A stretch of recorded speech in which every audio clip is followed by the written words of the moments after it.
The Frog Boys.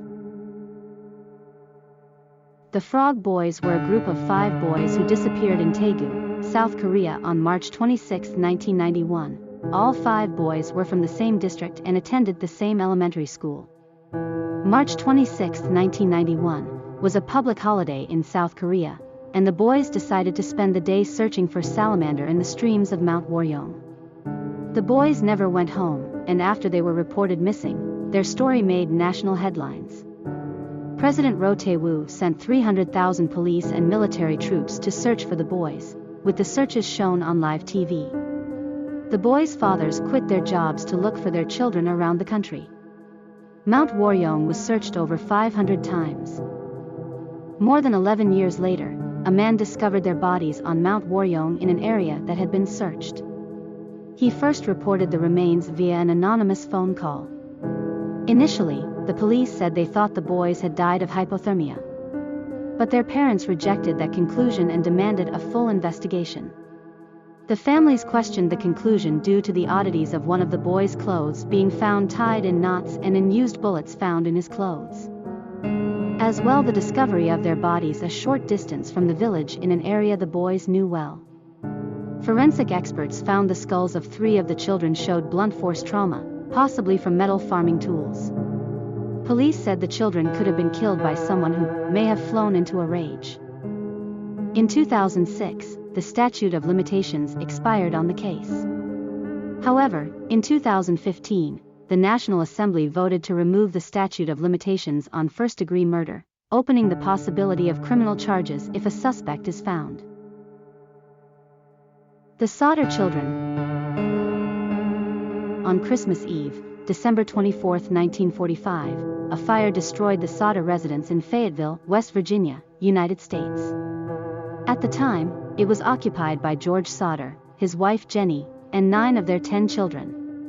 During the fire, George, Jenny, and 4 of the 9 children escaped. The bodies of the other 5 children have never been found. The surviving Sodder family believed for the rest of their lives that the 5 missing children survived. The Sodders never rebuilt the house, instead of converting the site into a memorial garden for the lost children. In the 1950s, as they came to doubt that the children had perished, the family put up a billboard at the site along State Route 16 with pictures of the 5, offering a reward for information that would bring closure to the case.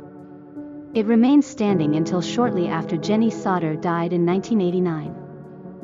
In support of their belief that the children survived, the Sodders had pointed to several unusual circumstances before and during the fire. George disputed the fire department's finding that the blaze was electrical in origin, noting that he had recently had the house rewired and inspected. George and his wife suspected arson, leading to theories that the children had been taken by the Sicilian mafia, in retaliation for George's outspoken criticism of the fascist government of his native Italy.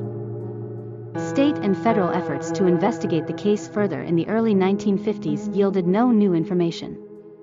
The family did, however, later receive what may have been a picture of one of the boys as an adult during the 1960s. The last surviving daughter, along with their grandchildren, continued to publicize the case in the 21st century in the media and online.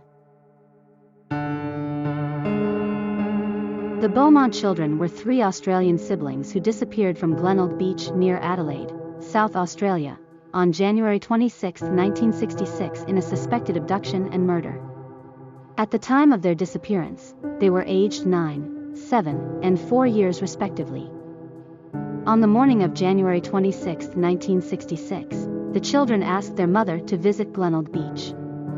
As it was too hot to walk, they took a 5-minute bus journey from their home to the beach.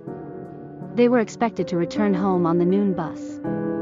Their mother became worried, however, when the children did not return on either the 12 o'clock or 2 p.m. buses, and when their father returned home around 3 p.m., he immediately drove to the crowded beach.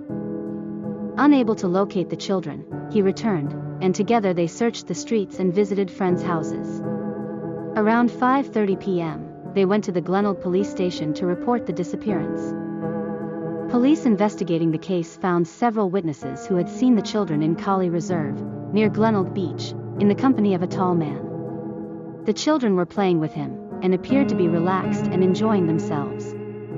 The group was seen walking together away from the beach sometime later, which the police estimated to be around 12:15 p.m. Nobody saw the children again, and the case remains open to this day.